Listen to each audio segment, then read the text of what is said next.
Welcome back to Sledgehammer Horror, guys. I am Ken Sledge, and let's talk horror. Today, I am joined by fellow YouTuber and jack of all trades, really, Rudy A. from Rudy's Movie Reviews. How you doing, man? I'm great, Sledge. Thanks for having me, man. I'm honored to be part of the show. Thank you so much. No, this is so cool, man. We were able to meet through fellow YouTubers like Cody Leach, a good friend of both of ours. So to be able to work with you is something that means a whole lot to me. For those of you that have never checked out Rudy's Movie Reviews, let me give you a little bit of a down low. The link is down here in the description, as well as all his social media accounts. Make sure you're subscribing to the YouTube. Make sure you're checking him out on social media. But a little bit about him. He started YouTube back in 2016 after a divorce, which I'm very sorry about. I know. Oh, congratulations. I can't say from experience, but searching for his new identity, he rediscovered a passion for movies. Post-divorce with no friends to talk to. He would actually go on YouTube and kind of treat the camera like his best friend, like he was talking to his friends there. And movies is something that it's a universal thing. It's something that we can all connect with. I grew up in a video store, so I know how important movies can be to people. That was my life growing up, man. Like YouTube for me was walking up and down the aisles, looking at the covers of the movies, trying to decide which one looked the best to rent. So I totally get it. And I'm glad that you were able to find that avenue through YouTube. And now TikTok, actually, you're crushing it on TikTok, over 150,000 followers. Now that is fucking incredible. Congratulations on that. Thank you. Thank you. And no problem, man. His videos on self-love therapy, also a positive outlook for life. And that's actually led to, because of the success, you created Gen X podcast. Now, with this, your close friend Eric, where you two Gen Xers talk about married life, getting divorced, dating in your 40s. Now, you obviously started with the YouTube, you kind of morphed into TikTok, which then obviously also morphed into the podcast. So like I said at the beginning, it's not just YouTube. You're a very, very busy guy. Also, I didn't say this at the top. I do have the link for the podcast in the description as well. So make sure you're checking that out. What's it like to, I've never really, me and my wife do Sledgehammer Horror together. We do our live episodes together. We do Didn't See That Coming together. The upcoming Versus segment we'll be doing together. But what's it like working with someone else on a podcast full time? Well, to be honest, it was difficult for me because whenever I'm working on anything, I like to have the full hands-on control approach with every little look, audio clip, anything. And I had to let go of that a little bit and delegate some work to my friends. So I've been siloed as far as my production for so many years, and I've developed, I guess, some bad habits. So letting somebody in was a development piece from my side to say, okay, if I act weird, I'm sorry, I don't mean that. It's just I'm so used to doing this alone and just asking, can you do this? But it's not really asking, it's just really delegating and being part of a team, which I hadn't really been a part of in many, many years, dude. So, but it's really flourished because the heart of the show is really just telling the story. Divorce is not the end of all things. It's a chance to rediscover who you are as an individual. And he went through the same thing. And we just share stories of just like, hey, it's dark, but life is so much better afterwards. So it's been fun. It's been a fun discovery.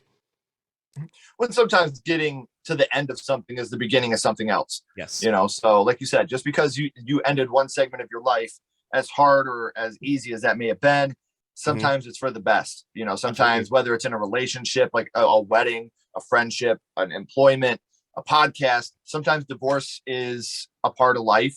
And moving on from that, picking yourself up and dusting yourself off, rubbing some dirt on the wound and moving on is something. And for people that are going through it, to be able to listen to somebody that's already gone through it, knowing that it gets better, because we've all been in that point where we can get so low, there seems like there's no up at all. So to hear somebody else talk about it and then bring in the passion of 80s movies, classic video games, stuff like that, like to talk about things that we're all interested in, to bring us help, cast that line out and bring us back closer to the light a little bit quicker. So that way we know that we're not doing it on our own. I'm really happy that you were able to find this avenue to not only vent yourself, but to help other people that are going through the same type of situation as you, to know it's not the end of the world. Things are going to get better. There's always a light out there. So sometimes we do it for ourselves, not realizing how important it is for others to hear your story as well. Yeah. And you'd be surprised sometimes, like, you put a video out there thinking no one's going to watch, but sometimes I get these messages from people saying like, wow, I was at a really dark place and your video helped me, or your enthusiasm about movies helped me. So it's funny. So I never really go off like how many subscribers you got. I've never gone off that. It's just like, if you get a lot of engagement on your video, you never know who's watching and where they're at in their life. So that's it's touching. And I still get goosebumps and sometimes teary-eyed when I hear people just tell me what's going on in life. And hey, your review on The Thing made me smile, and I wanted to go see it again because of you. I'm like, that means a lot to me, dude. I brought like little hope in somebody's life. And like you said, it doesn't matter if you have 1 subscriber or Right. 5 million. The fact that that one person could stumble upon that video and the impact that you could have on them.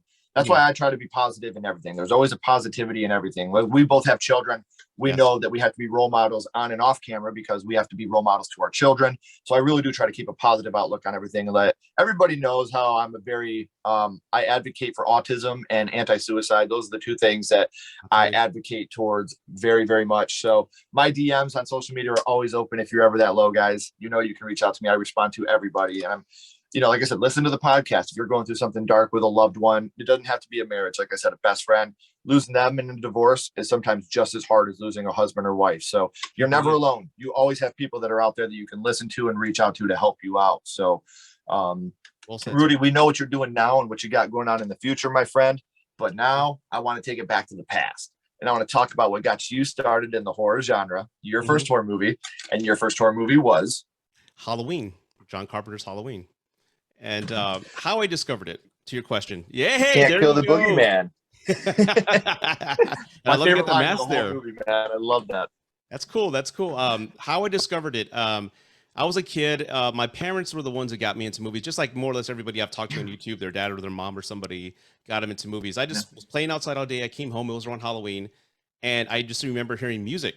And I go to this other room, and I see a guy with a white mask in this room, a house, and he's chasing after kids, and he's after this one girl, and you think he's dead, and this is where the horror piece comes into my life. I see him laying down in the background. It's a little blurred shot. And then you have this woman, which I've come later in life to find out is Jamie Lee Curtis, in the foreground. You think it's over, but then you just see him just sit up and dun, dun, dun. And that's where my heart just skipped a beat and went down to my stomach. And that's when I discovered fear. And I'll never Yeah. forget that moment. And then my parents turned around and said, "Get out of the room." I'm like, okay. But that was the moment I discovered horror, man. He says, and from that day on, I couldn't even watch WWF because The Undertaker freaked me the hell out. Oh man, I remember his debut in the Survivor Series, man. I saw that Survivor pay-per-view. Series, baby. Yeah, a long time ago, man. We're old. It's funny. Yeah, you're talking about the music and the Yes. score from Halloween. One of my prized possessions in my life, I still have the Halloween score on cassette tape. Oh, nice. Yes, we listening to this at parties and stuff like it's there are some movies where the score helps to encapsulate what that film is. Anything from Halloween to Psycho to Jaws to Star Mhm. Wars, even Jurassic Park. Like these are all things where these films are amazing and Yes. the score increases what these movies do for us. I mean, there's people I know that have never seen Jaws, and yet we're all swimming and you hear da dun Yeah, and they know. da dun. Yeah. Everybody knows. People that have never seen Halloween, they know the score. There are Mhm. people that have never seen Psycho that know the wee, wee, wee, Yeah. wee. Like the score can be so important and so epic to making a horror movie, or the lack of score, the lack of noise can help to make a horror movie that much more terrifying. Yeah, man. So I know you said you watched this with your parents. Now, we talked about the scene of him sitting up with him in the background and Jamie Lee in the front. Would you say that's the scene that affected you the most from Halloween, or is there another scene that you would say is the most impactful to you in your life? Well, another scene, because right after that, again, I was a kid, and then just like you mentioned, the video store, we had a conversation. Me and my cousins would go to like a neighborhood video store, like Mr. Movies or Mr. Family Movies. Everyone had one in their city, and I Yeah. became just obsessed with horror. And since I'm a Texan from San Antonio, there was always this rumor or story, because this is before Google. You couldn't confirm anything. You just went through. Your dad was Google. Your uncles were Google. So hey, you heard about that one Yes. story about this guy with a chainsaw? I'm like, no. So we rented Texas Chainsaw Massacre, and of course, the beginning of the film, you have that narration with John Larroquette saying this really happened. And I turned around to my dad. This happened. He's like, yeah, it happened by Austin, and I'm in San Antonio. I'm like, oh my god, this happened. So that the way my parents set it up, the legend and the stories of the events, and then watching it is what really got me. And as far as a scene that affected me where I couldn't sleep for weeks, was, again, watching that film. It can be a little jarring for the first time. It's just shot like a low budget snuff film in a way. Oh, you did not put that on. That's awesome, dude. Got to, man. That's awesome. And again, it's the hook scene. It's the hook scene. It's just so violent. There's no blood, but it's just the editing and just the way her reaction is when she lands on the hook. That's the scene where I had to get up and just go outside a little bit before we can continue the movie, because that messed me up. Because you're mad. What I love about horror is letting my imagination do the rest of the work. If you have like a ghost or somebody hidden in the dark, you can barely see them. That's enough for me. I don't need to see the whole monster. And just seeing that scene, knowing what happened to her and her reaction, then her seeing her boyfriend being chopped up with a chainsaw, that honestly is the one scene that messed me up mentally for a long time. So everything, that's what happened, dude. Well, one thing that you just said that I would really like to elaborate on, when I talk to people that are non-horror fans, and I'm not being condescending, please nobody think that.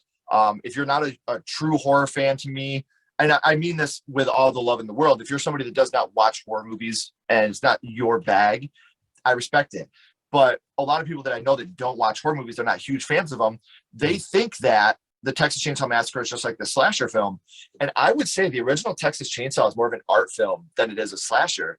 Yeah. Like the cinematography in that movie, the score of that movie, some of the shots in that movie are some of my absolute favorite shots in all of cinema. Mm-hmm. And the way the art department, took real bones to make the sculptures, and they went all out with this film. And to me, Tobe Hooper was in the perfect position. This was lightning in a bottle. Because to me, Texas Chainsaw is fucking phenomenal.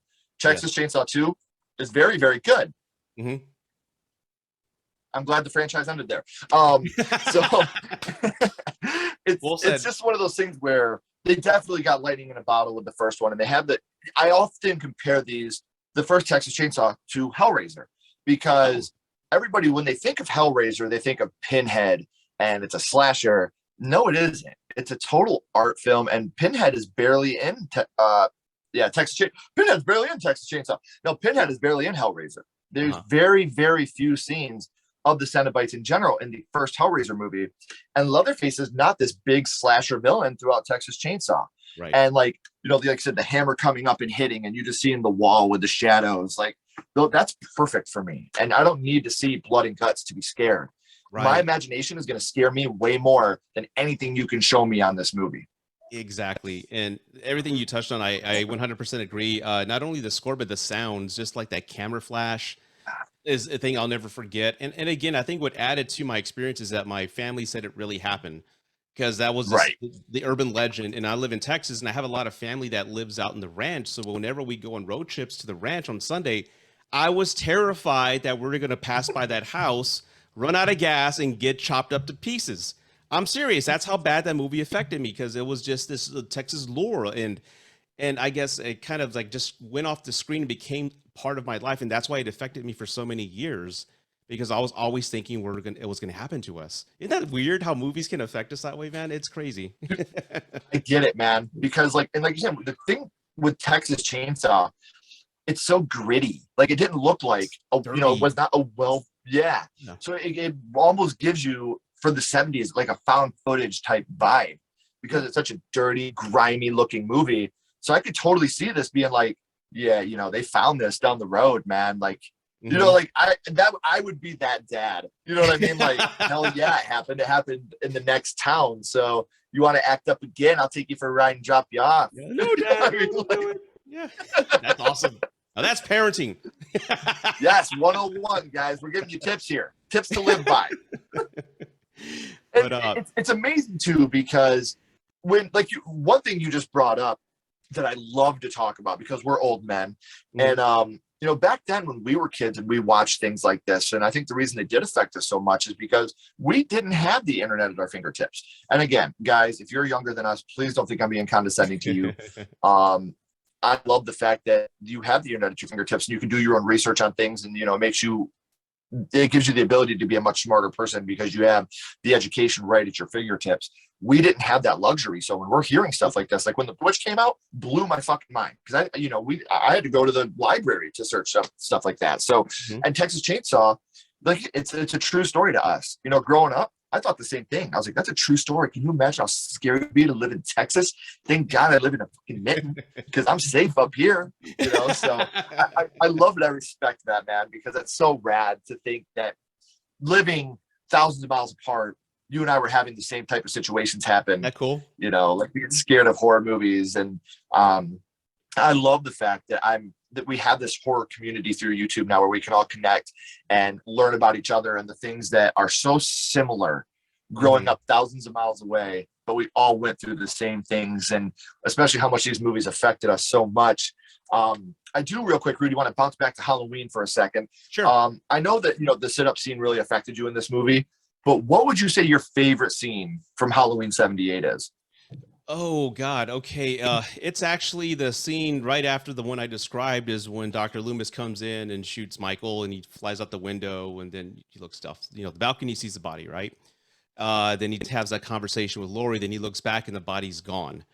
And then they're just kind of looking around, and you just feel the presence of Michael in all the still shots that take place before the credits roll, is breathing. And I'm like, that's brilliant, because you don't know where he's at. He's out there, but you don't know where he's at. And I think the presence of Michael Myers, because Michael Myers to me is not really a killer like Freddy or Jason. He's the embodiment of evil, and it's his presence in either a community or in a scene that gets me. And I just think that feeling and that thought in the back of my mind, like, wow, they shot him and he's still out there and we don't know where he's at, is the lasting feeling and the takeaway that I have of Halloween, because it's brilliant. Yeah. And I don't want to sound like a broken record to people that are repeat watchers, but growing up, I wasn't a big Halloween fan. To me, Halloween was boring, white bread, stabby. Jason would use all these different weapons. Freddy was funny, Yes. but the older I got, Halloween to me now, as a 35-year-old man, is the scariest in the big three. It's not my favorite. And when I say big three, I mean Halloween, Friday the 13th, Nightmare on Elm Street. Those were the big three for me growing up. Now, as an adult, Halloween is the scariest because Michael's just a guy, where Jason's this demon and, Freddy's this dream demon that gets you in your dreams. The scene where she lifts his mask up and then he steps back into that light and he puts the mask back down. You see, he's a guy. That's it. Right, he could be your next door neighbor that just snapped and went crazy. So that's the thing for Michael that I think is so underrated when we all talk about the embodiment of evil, the darkest eyes, the blackest eyes. He's a guy. That's it. He's just a guy that went crazy, killed his bigger sister when he was a kid. And that evil inside him just has manifested for so long that he is the true embodiment of evil, but he is just a man. That man could live 3 houses down from me, and just snap one day and go crazy. So that's why to me, Halloween is the scariest, because it's the most, to a point, the most realistic. I don't see a guy getting shot 6 times and then getting up and walking away. But that's what I do love about the Halloween franchise now that I am an adult, that I think it's more realistic than the other two. I still will say Jason will always be my number one. The very first piece of Sledgehammer horror merchandise that I ever made was this. So, nice.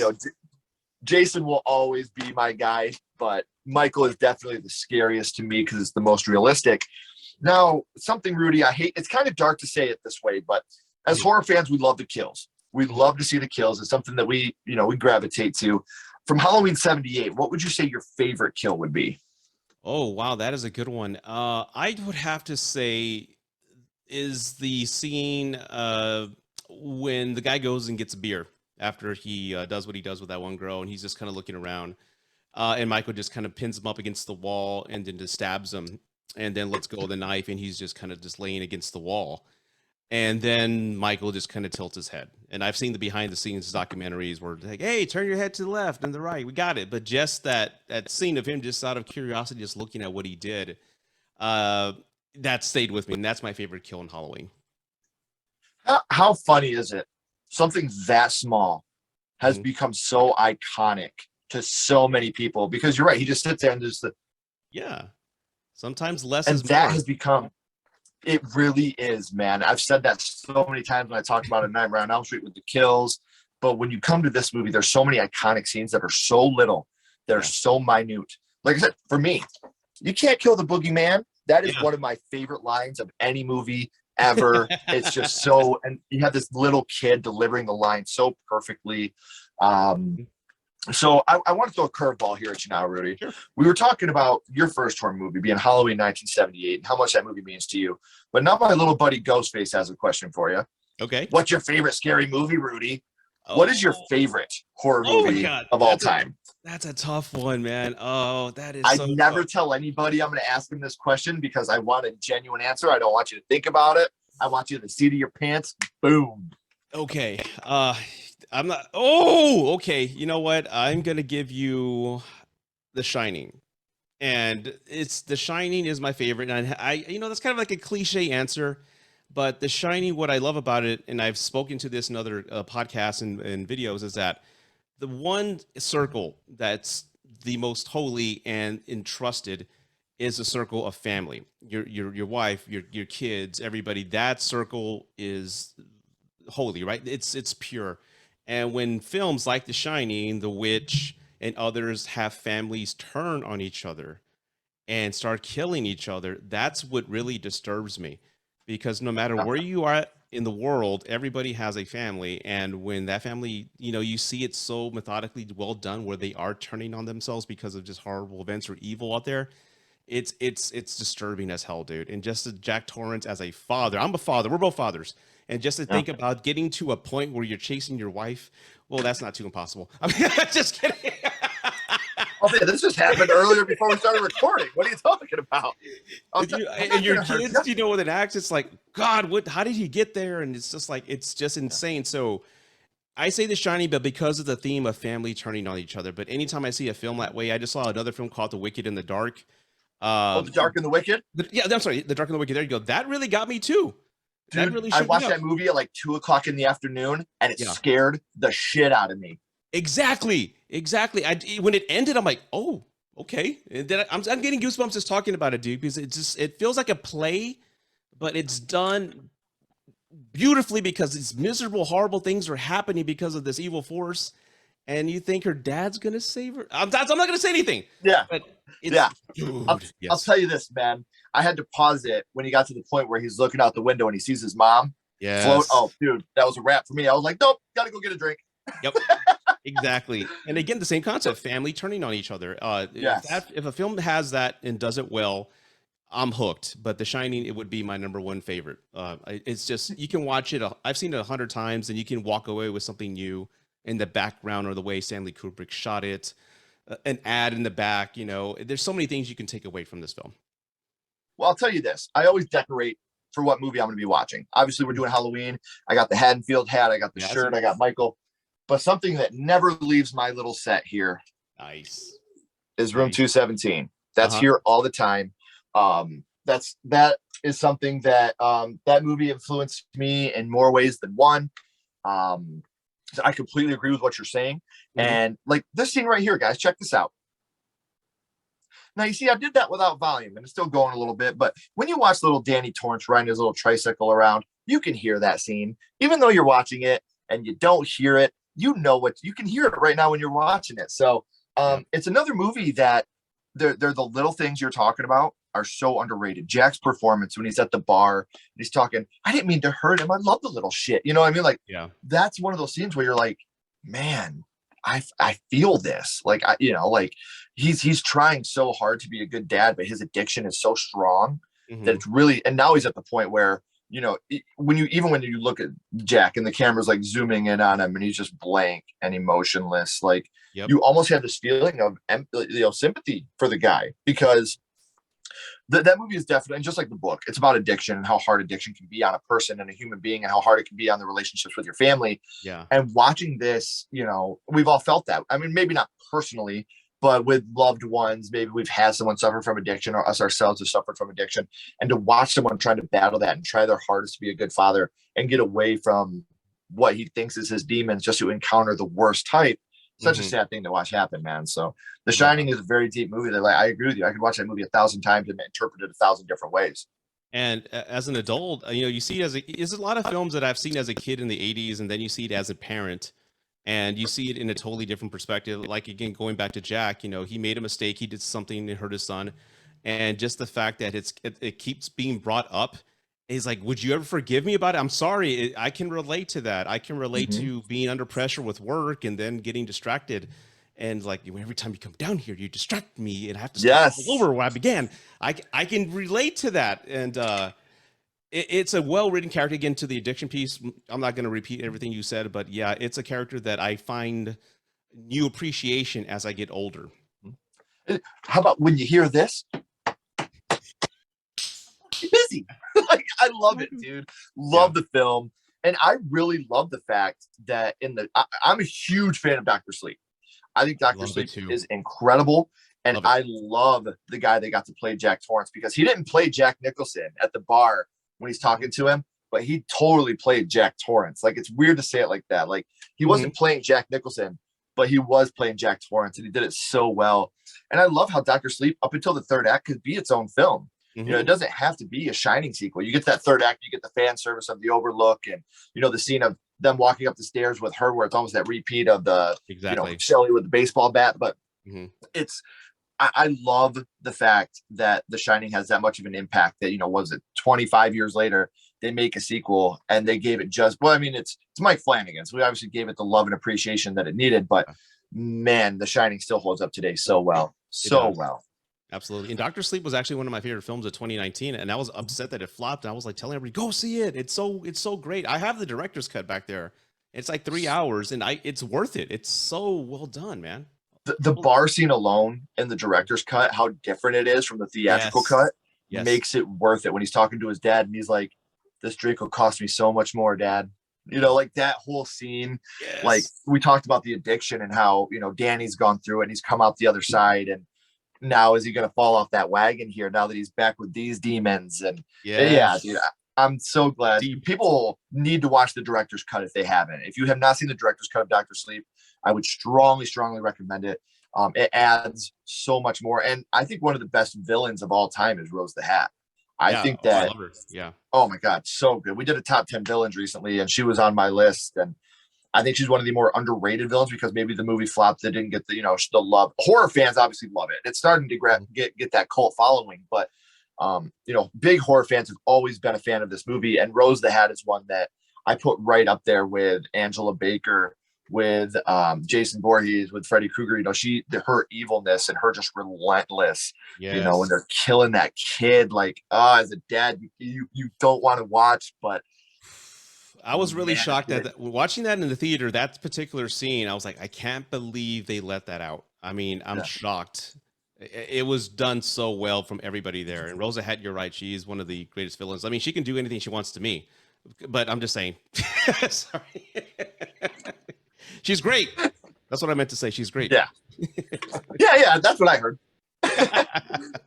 So man, I've had a blast with you here today, and I really enjoyed working with you, and I hope to work with you again in the future. But Absolutely. before I let you go, Rudy, I always end this with the same question. We're going to go back to Halloween 1978, and something I talked about on an episode recently. I love the fact that on the back of this, it literally says the most successful independent film of all time. Yes. Like, Mhm. we often forget this was an indie film. This wasn't a huge Hollywood blockbuster. And look what this has created. Look at the followings that this has created. I mean, there are people that will say, obviously, I don't think this started what a slasher movie is. I think Black Christmas, Psycho, I believe to be a slasher, but this put slashers on the map. I think this really, really put slashers on the map, and we wouldn't have. I mean, Victor himself said that we wouldn't have Friday the 13th if we didn't have Halloween.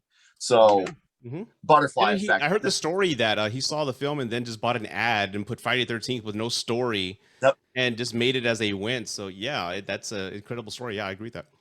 Yeah. So with this movie, it started a revolution. It really did. And what we're going to do now is we're going to rank this on a skull count, Rudy. Now, what we're doing, we're not ranking it on production, quality, score, acting, nothing like that. We're not being critics. What we're doing here is we're going to rank this movie 0 to 5 skulls, strictly on how much it affected you on first viewing. So 0 being the worst and 5 being the best. What would your skull count of Halloween be? Oh, I'd have to go with a 5. It's Gotta influenced be. me in so many ways, from like what I wear on Halloween. I play the score, the Halloween soundtrack as my work mix every day, man. Not Yeah, just in October, but just whenever I make short films. I've done a couple on my channel. I'm inspired by John Carpenter and that first person look. It's a piece of me. It'll always be. So yeah, 5 skulls is your answer, man. gotta Absolutely. be. Man, again, this has been a whole lot of fun working with you. And I want to remind everybody else, I said it at the top, but we're at the third act now. So I got to remind you, all the links, all the YouTube and the podcast and social media is all down in the description. So make sure you're giving him a follow. Make sure you're subscribing to the channel, subscribe to the podcast, show this guy some love. And maybe he might be able to help you out with some things that you're going through in your personal life as well. Or if you just love to watch some badass fucking movie reviews, this is the place to be. So Rudy, I appreciate you coming on. Don't go anywhere, my friend. I got a couple more questions for you. Okay. Everybody else, as always, keep talking horror, stay what you are, and we'll see you guys soon.